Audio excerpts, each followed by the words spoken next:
네, 오늘의 제목은 믿음의 여정입니다. 오늘은 믿음의 여정을 살펴보며 이 땅에서 하나님 나라의 삶을 어떻게 살 수 있는지 말씀드리겠습니다. 사람마다 예수님을 영접하고 거듭나는 시기는 다 다릅니다. 태중에서 부모님과 함께 믿음을 시작한 사람도 있고, 주변인의 인생을 살면서 전도를 받아 구원을 받기도 하고, 또 어떤 분들은 정말 죽음 직전에 말씀 한 구절을 받아들여서 구원을 받는 사람도 있습니다. 마음으로 믿어 의에 이르고 입으로 시인해서 구원에 이르는 그 시점부터 믿음의 여정이 시작됩니다. 믿음의 여정을 시작하면 성령의 열매를 맺는 삶을 살도록 하기 위해서 하나님께서 계획하신 믿음의 훈련 코스가 시작됩니다. 성숙한 그리스도인이 되기 위해서 하나님께서 마련하신 크고 작은 훈련 과정들이 있습니다. 하나님은 우리가 거듭나면 그냥 아주 평탄하게 인생을 살다가 천국 오라고 그렇게 계획하지는 않으시는 것 같습니다. 왜냐하면 우리가 이 땅에서 육을 입고 있기 때문에 이 육을 벗는 그런 훈련을 해야 영에 속한 정말 그리스도인, 군사로서의 그리스도인이 되기 때문에 그런 훈련의 과정들을 두는 것입니다. 근데 그 훈련의 과정들은 대부분 고난이나 시련, 또 믿음의 테스트, 아브라함에게 하나님이 이삭을 바쳐라 했잖아요. 그런 경우는 믿음의 테스트에 해당되죠. 또 우리가 겪는 많은 고난이나 크고 작은 시련들이 있습니다. 또 어떤 경우는 마귀가 그냥 우리를 괴롭히기 위해서 이렇게 두는 그런 고난도 있습니다. 그런데 이런 고난이나 어려움들은요, 하나님을 신뢰하고 믿음으로 이기면 다 우리에게 덕이 됩니다. 그래서 우리 안에 성령의 열매가 성품으로 나타나게 됩니다. 하나님은 한 사람을 쓰실 때 우리는 막 놀라운 어떤 은사를 행해서 많은 큰 사역을 하고 싶어하는 그런 생각을 할 수도 있습니다. 저도 이제 저희가 지금 만 14년 됐지만 생각만큼 이 사역이 막 이렇게 커지지 않잖아요. 그랬을 때 되게 답답하기도 하고 그랬는데, 요즘 이제 깨닫는 게 뭐냐면 하나님은 큰 사역, 놀라운 은사를 행하는데 감동하시기보다 네 안에 나의 성품이 장착됐느냐, 네 안에 성령의 열매가 맺혀지고 있느냐, 그것에 더 관심이 있다는 것을 깨닫고 있습니다. 하나님의 성품은 우리 자아가 죽어질 때만 나타날 수 있는 것입니다. 우리가 하나님의 모습으로 이렇게 나타낼 수 있는 것이 성령의 열매인 것입니다. 제가 21살에 거듭났는데요. 그때부터 정말 하나님을 향해서 열심히 달려온 것 같습니다. 근데 지금 이렇게 돌아보면, 최근에 와서 돌아봤을 때 내가 나의 열심으로 굉장히 열심히 하나님을 위해서 살았구나. 내 안에 성령의 열매가 맺히는 거에 초점을 많이 두기보다 많은 일, 어떻게 하면 하나님을 위해서 내가 어떤 일, 성과를 낼까, 이런 것에 굉장히 많이 초점을 맞췄다는 것이 느껴집니다. 사도 바울도 하나님을 너무 사랑하는 사람이었기 때문에 예수님을 믿는 사람들을 핍박했습니다. 그것이 잘못됐다고 생각했기 때문이죠. 그가 진짜 하나님을 사랑했지만 잘못된 믿음을 갖고 있었습니다. 근데 하나님은 우리의 마음의 중심을 보시잖아요. 우리 수란 집사님이 생각만 했는데 성령이 아신 거죠. 생각만 했어요. 그랬는데 하나님은 진짜인지 가짜인지를 보시고 그 안에 성령으로 임하셨던 거죠. 그래서 진짜라는 것을 하나님께서, 방법은 잘못됐지만 진짜인 걸 아시기 때문에 예수님이 다메섹 도상에서 사도 바울을 만나 주셨습니다. 주님을 만나고 그는 완전한 그런 믿음을 갖게 되었고, 자기가 주인이 된 신앙생활이 아니라 성령이 이끄시는 사역을 하게 되었습니다. 현재 나의 신앙생활의 모습이 어떠하든지 그것은 다음 단계를 위한 바탕이 된다고 할 수 있습니다. 하나님께서는 처음에는 대부분 우리 힘으로 하도록 허락하십니다. 우리가 열심히 하는 것에 대해서 하나님께서 허락하시지만 그 다음에 점점 성숙한 단계로 이제 나가게 됐을 때는 우리 힘이 아니라 성령의 힘으로 하도록 하는 단계로 인도하십니다. 신앙생활은 긴 여정입니다. 긴 여정 중에 많은 사람들이 포기합니다. 세상의 명예를 얻기 위해서, 나의 육체의 안락함을 위해서, 성공을 위해서, 여러 가지, 또 연약하기 때문에 또 이단으로 빠지는 사람도 있고, 믿음의 여정에서 또 너무 짐이 많아서 인생의 짐을 예수님께 맡기지 못하고 내가 다 해결해야 되기 때문에 그 짐 때문에 포기하는 사람들도 있습니다.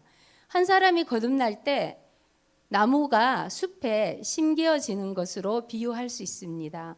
숲에는 수많은 나무들이 있습니다. 키가 크고 멋진 나무도 있고 땅에서 이제 새롭게 나오는 나무도 있습니다. 어떤 나무는 열매가 많이 달린 나무도 있고 꽃이 피는 나무도 있고, 어떤 경우는 불이 났잖아요. 우리 이번에 우리나라에 불에 타서 새카맣게 된 나무도 있습니다. 나무 줄기가 튼튼한 것도 있고 연약한 나무 줄기도 있습니다.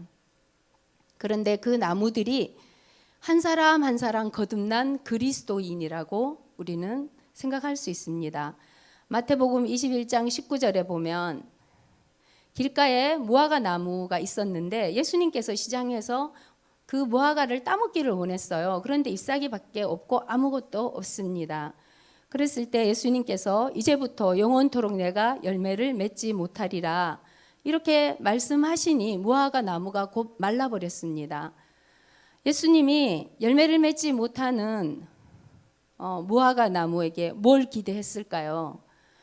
나무를 심을 때 열매를 맺는 나무라면 나무를 심는 사람은 반드시 열매를 기대할 것입니다. 그와 같이 하나님께서 한 사람이 거듭났을 때 좋은 열매 맺기를 기대하십니다. 우리가 마음에 원하는 대로 내 편한 대로 신앙생활 하는 것이 하나님의 뜻이 아닙니다. 마태복음 3장 10절 읽어보겠습니다. 이미 도끼가 나무 뿌리에 놓였으니 좋은 열매를 맺지 아니하는 나무마다 찍혀 불에 던져지리라. 하나님께서는 반드시 우리 삶에 좋은 열매가 있는지를 물으시는 날이 있습니다. 좋은 열매는 성령의 열매입니다. 내가 열심히 해서 나의 노력으로 하는 그것은 좋은 열매가 아닐 수 있습니다. 왜냐하면 우리 육신에서 나오는 것이기 때문입니다. 어려운 상황 속에서 말씀의 기준을 따라 행하고 성령의 인도하심에 순종할 때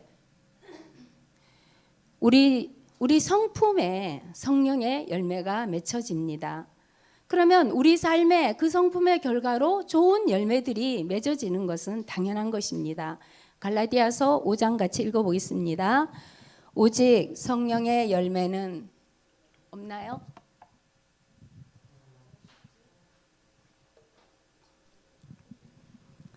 네, 오직 성령의 열매는 사랑과 희락과 화평과 오래 참음과 자비와 양성과 충성과 온유와 절제니 이 같은 것을 금지할 법이 없느니라. 네, 첫 번째 열매는 사랑입니다. 하나님이 성령의 첫 번째 열매가 사랑이라고 말씀하고 있습니다. 그 다음에는 기뻐하는 희락입니다. 그리고 모든 사랑과 화평함을 이루는 것입니다. 오래 참는 것, 자비, 양성, 충성, 온유, 절제, 이것이 우리 성품 가운데 장착돼야 되는 성령의 열매입니다. 하나님께서 우리가 하나님 나라에 가지고 갈 수 있는 것이 무엇이냐 했을 때 성령의 성품들을 우리가 가지고 갑니다. 이 땅에서 하나님께서 우리에게 여러 가지 어려움들을 허락하시는 것은 왜 그러냐면 성령의 사람이 되도록 하기 위해서, 사랑과 희락과 이 9가지 성령의 열매를 우리 성품 가운데 나타나게 하기 위해서 허락하신 환경들입니다. 그런데 우리는 그것을 생각하지 못하고 환경만 보고 계속 이야기를 합니다. 그냥 우리의 환경은 도구인 것입니다. 다른 사람을 깎아내리는 언어 습관적인 거짓말, 은근한 자기 자랑, 하나님을 신뢰하지 못하고 늘 불안해하는 모습, 걱정, 근심하는 것은 영적으로 건강하지 못한 상태를 보여주고 있는 것입니다. 사소한 일이라고 무시한다면 죄는 우리 영혼을 완전히 죽일 수도 있습니다. 영적으로 병든 사람은 하나님의 뜻을 분별할 수 없고 하나님을 온전히 바라볼 수 없습니다. 건강한 몸을 위해서 우리가 해로운 음식을 끊잖아요. 그와 같이 영적인 건강을 위해서 죄와 연결된 습관을 가감히 끊어내야 됩니다. 죄를 끊는 것은 하나님이 대신해 줄 수 없습니다. 우리는 회복을 위해서 많은 기도를 합니다. 그런데 먼저 해야 되는 것이 스스로 죄를 멈추는 것입니다. 작은 죄라도 간과하지 말아야 됩니다. 생각에서조차 죄를 짓지 않고 멈춰야 됩니다. 데살로니가서 읽겠습니다. 네, 제가 읽어드리겠습니다. 악은 어떤 모양이라도 버리라 그랬습니다. 악은 어떤 모양이라도 버리라 했습니다. 술을 먹어도 되냐 안 먹어도 되냐, 술은 악입니까 선입니까? 하나님은 악은 모양이라도 버리라 했습니다.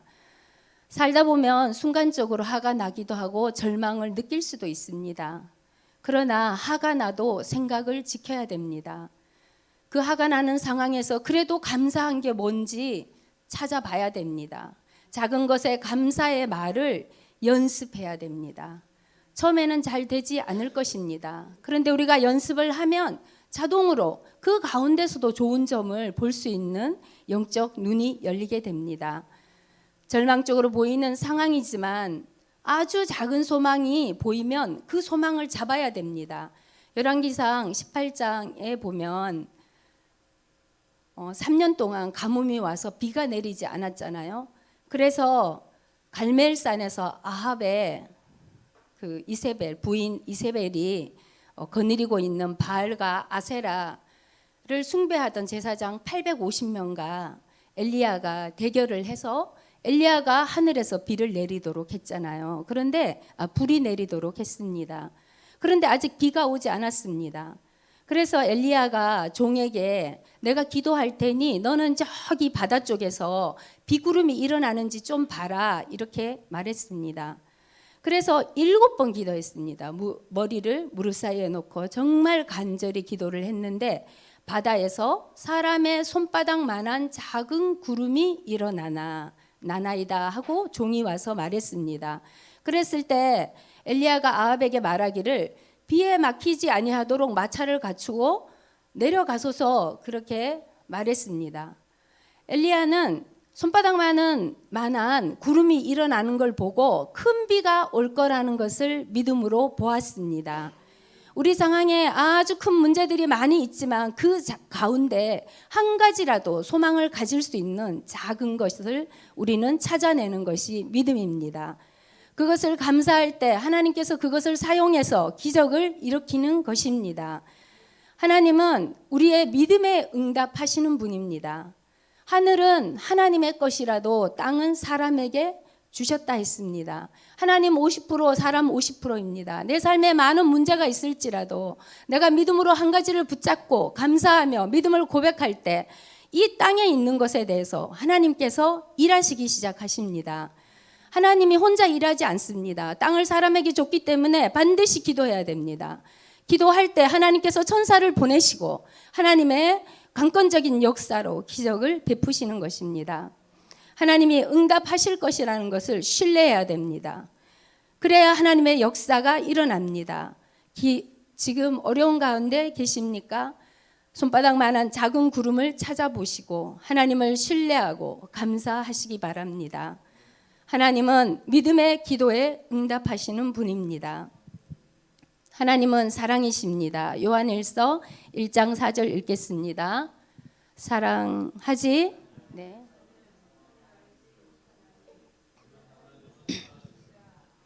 하나님은 사랑이십니다. 그러므로 사랑 없는 믿음은 가짜입니다.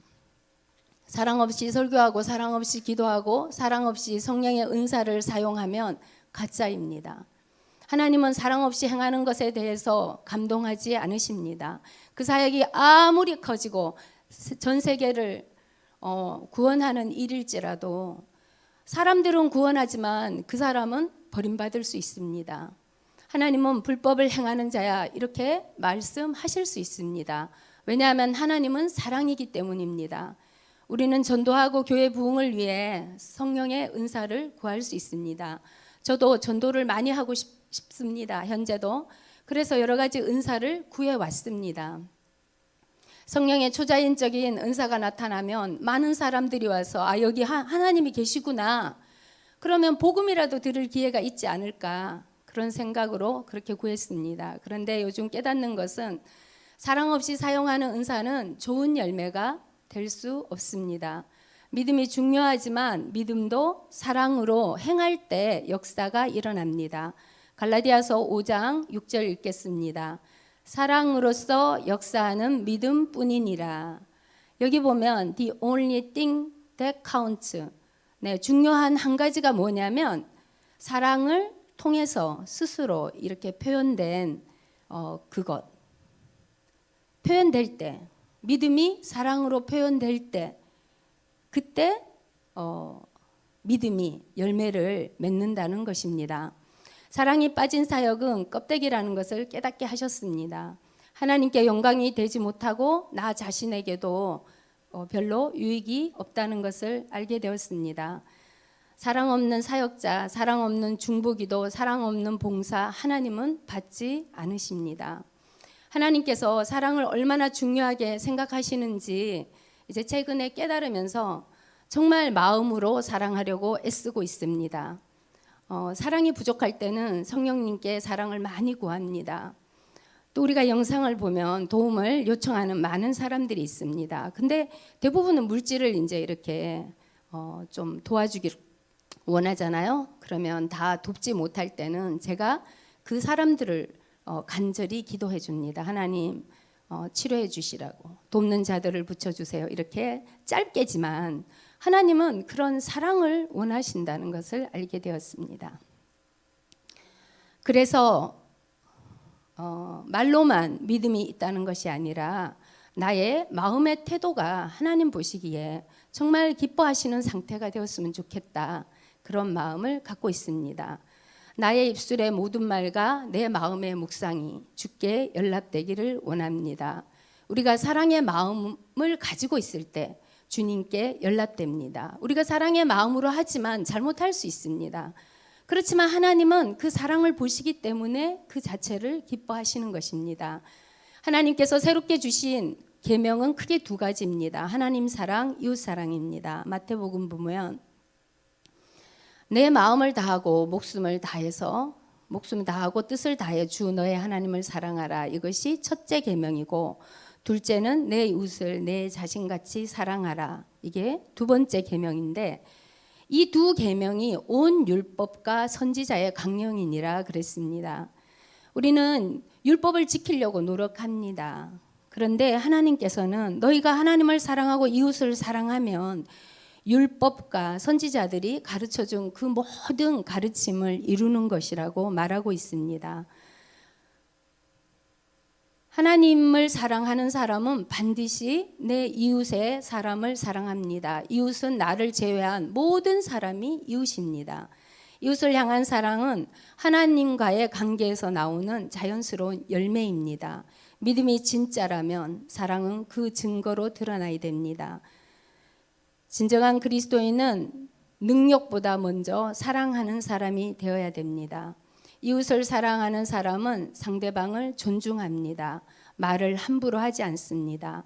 상대방을 존중하는 말, 살리는 말만 합니다.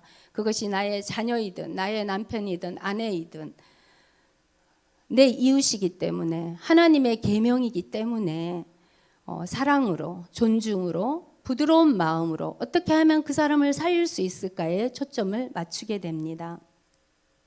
믿음도 점검해야 하지만 사랑으로 행하는가 먼저 점검해야 됩니다. 우리 믿음이 진짜라면 사랑도 진짜여야 합니다. 아담과 하와가 선악과를 따먹고 나서 온 인류는 끊임없이 다른 사람을 정죄 비판하는 죄를 짓고 있습니다. 선악을 알게 한다는 것은 내가 옳다고 생각하는 기준이 생겼다는 것입니다.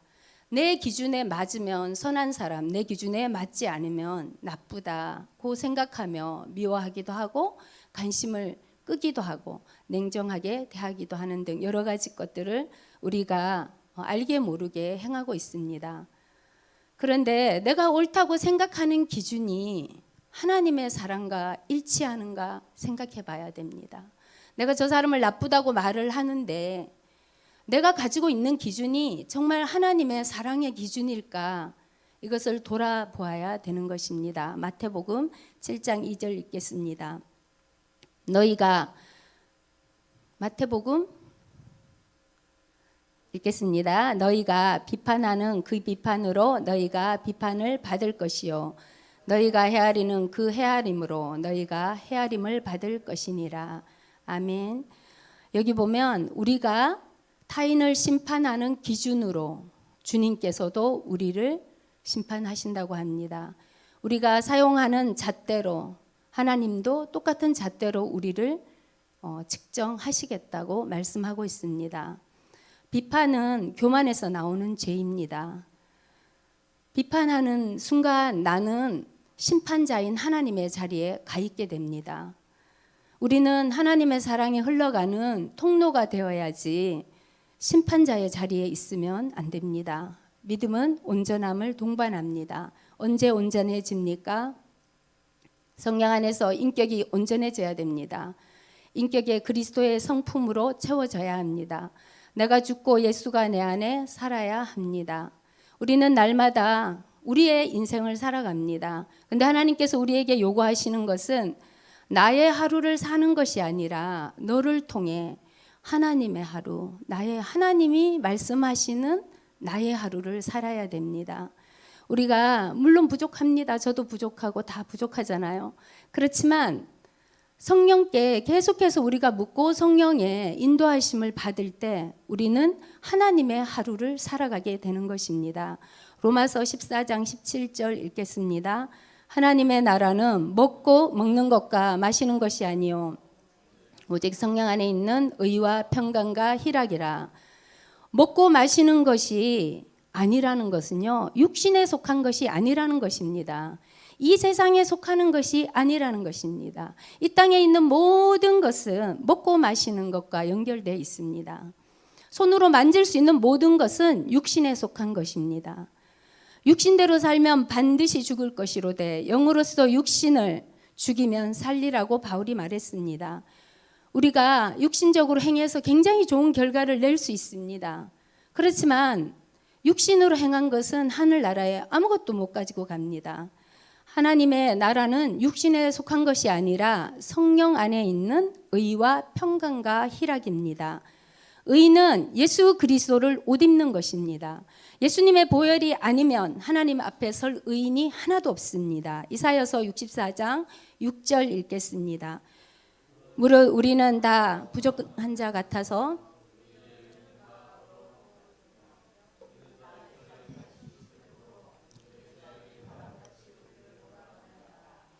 하나님 앞에서 우리는 더러운 죄인일 뿐입니다. 더러운 옷, 우리가 옷이 낡으면 걸레로 쓰잖아요. 우리의 의는 걸레와 같다는 것입니다. 죄로 더러워졌기 때문에 하나님의 보시기에 그렇다는 것입니다. 예수님의 보혈이 덮여야 하나님 앞에 설 수 있는 의가 입혀집니다. 예수 그리스도를 우리에게 덮어야 됩니다. 하나님은 우리가 좀 더 나은 사람이 되는 것이 아니라 예수 그리스도가 덮여질 때 그 그리스도를 보고 우리를 받아들이는 것입니다. 평강과 희락은 성령의 통치를 받을 때 옵니다.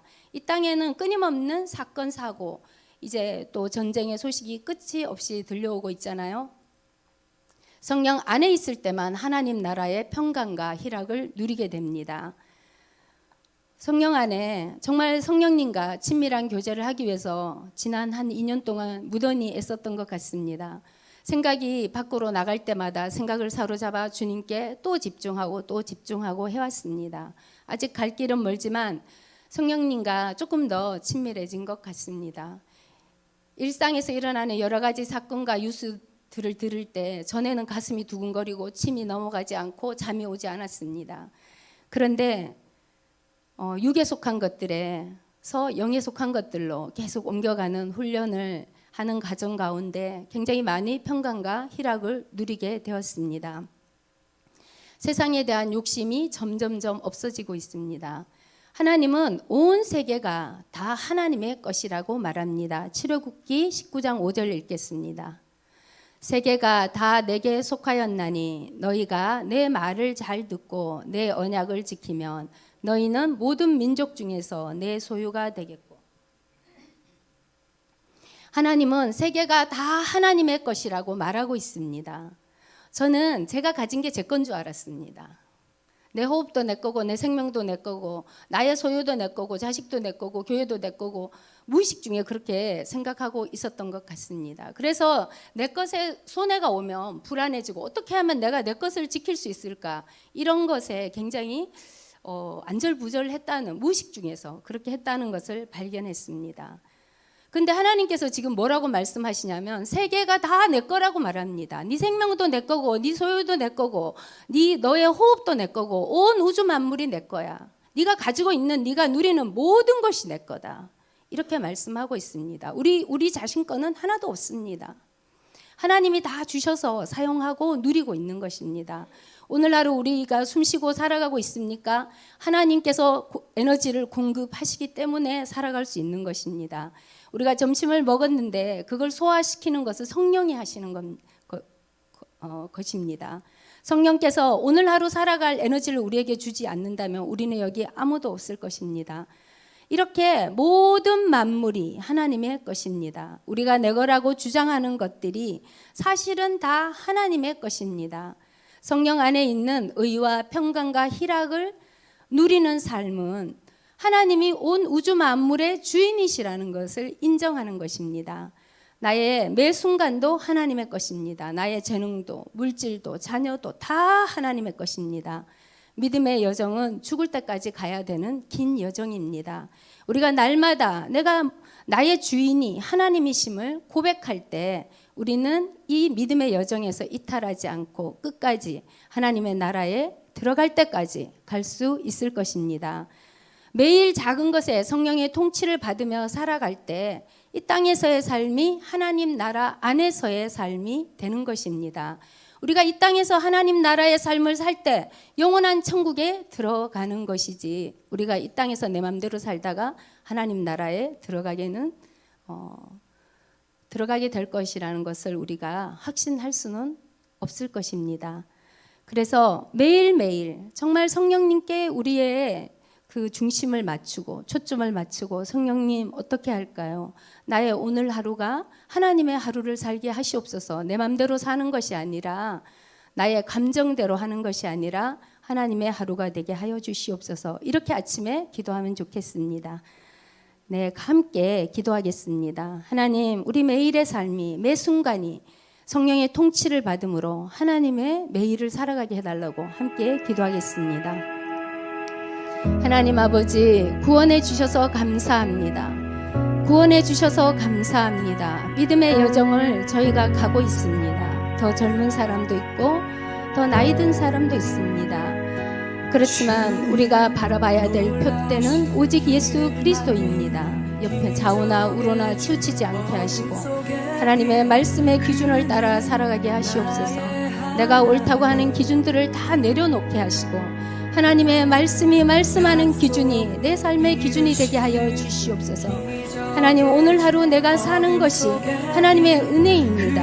하나님의 소유를 우리에게 잠시 빌려줘서 우리가 누리고 사용하고 있는 것입니다. 어떤 것도 내 것이라고 주장하지 않게 하시옵소서. 하나님, 내 것은 하나도 없습니다. 다 하나님께서 빌려주셔서 사용하라고 허락하셔서 우리가 사용하는 것입니다. 하나님, 우리가 소유권을 주장했던 것들에 대해서 손을 듭니다. 하나님 아버지, 다 가져가시고 하나님께로부터 매 순간 매일매일 공급받는 삶이 되게 하여 주시옵소서. 하나님이 내 아버지이신데, 하나님이 나의 주인이신데 아무것도 걱정하지 말고 오직 모든 일에 기도와 간구로 하나님께 아버지 구하는, 말씀드리는 그런 믿음의 여정을 살아가게 도와주시옵소서. 우리 가운데 불안함이 있습니까? 오직 눈을 예수 그리스도께 맞출 수 있도록 성령으로 역사하여 주시옵소서. 너의 믿음이 어디 있느냐? 너의 믿음이 어디 있느냐? 너의 눈이 지금 어디에 고정되고 있느냐? 너의 눈이 나를 향하여 있어야 되지 않겠니? 너의 삶에 초점이 맞춰져 있니? 너의 눈은 내게 고정시키고 내게 기도하며 내가 너의 삶을 살 것이다 말씀하십니다. 주여 도와주시옵소서. 하나님, 우리가 육을 벗어나서 영에 속한 삶을 살아가게 도와주시옵소서. 하나님, 영에 속한 관점을 가지게 도와주시옵소서. 하나님의 관점을 가지고 이 땅을 살아갈 수 있도록 도와주시옵소서. 예수님께서 이제 곧 오신다고 하였습니다. 먹고 마시고 육에 속한 것을 하다가 예수님 오실 때 우리가 이 땅에 남는 어리석음을 범하는 하나님 불쌍한 자가 되면 안 되겠습니다. 하나님 도와주시옵소서. 오직 예수 그리스도의 표대를 향하여 나가는 우리의 삶이 되게 도와주시옵소서. 하나님, 금소만 교회 한 사람 한 사람이 다 하나님의 아버지의 생명책에 기록되게 하시고 한 사람도 이 땅에 남지 아니하고 예수님 오실 때 다 들림받는 알곡 성도들이 되게 도와주시옵소서. 아버지여 로카이데스 켄바와 시온칼라이도아 스테카오네스케 주여 도와주시옵소서. 우리 안에 하나님께 속하지 않은 모든 거짓된 것들, 죄의 모양이라도 악의 모양이라도 이 시간 나사렛 예수의 이름으로 파쇄되고 성령의 불에 태워짐으로 정결하게 하시옵소서. 정결하게 하시옵소서. 죄를 태우는 불로, 정화의 불로 우리 가운데 임하여 주시옵소서. 정화의 불로 임하여 주시옵소서. 정화의 불로 임하여 주시옵소서. 우리의 삶이 하나님이 보시기에 기뻐하실 수 있는 그런 삶이 되게 하여 주시옵소서. 하나님께서 기뻐하지 않는 것들을 우리가 인식하게 하시고 버리게 하시고 회개하게 하시고 예수의 피로 아버지와 정결하게 깨끗하게 은혜와 진리의 성령을 따라 살아가는 저희의 삶이 되게 도와주시옵소서. 주여 도와주시옵소서. 이 땅에 하나님 소망을 너무 많이 두지 않게 하시고 이 땅을 거쳐가는 정거장임을 우리가 기억하고 영원한 하나님의 나라를 향하여 나가는 삶이 되게 도와주시옵소서. 하나님 아버지 앞에 정직하게 하시옵소서. 하나님 아버지 앞에 정직하게 하시옵소서. 하나님 아버지 앞에 정직하게 하시옵소서. 하나님 아버지 앞에 겸손하게 하시옵소서. 하나님 아버지 앞에 겸손하게 하시옵소서. 하나님이 나는 사랑이라 말씀하셨습니다. 하나님, 우리가 그 사랑의 통로가 되게 하시옵소서. 성령의 통치를 받음으로 하나님 내 자신의 자아가 온전히 죽어지고 십자가에 못 박히고 아버지여 사랑의 통로가 되게 하시옵소서. 우리가 작은 말 한마디라도 하나님 따뜻하게 할 수 있는 그런 사람들이 되게 도와주시옵소서. 아버지 감사합니다. 우리의 삶의 주인이 되어주시고 우리의 삶을 인도해 주시고 그 모든 것들을 공급해 주시는 주님께 감사와 찬양을 드립니다. 감사드리며 예수님 이름으로 기도했습니다. 아멘. 네, 기도하겠습니다. 하나님 감사합니다. 우리의 삶이 정말 하나님 보시기에 기뻐하시는 그런 삶이 되게 도와주시옵소서. 나의 입술에 모든 말과 마음의 묵상이 하나님께 연락되는 그런 삶을 살아갈 수 있도록 성령님 매 순간 깨우쳐 주시고 인도하여 주시옵소서. 예수님 이름으로 기도했습니다.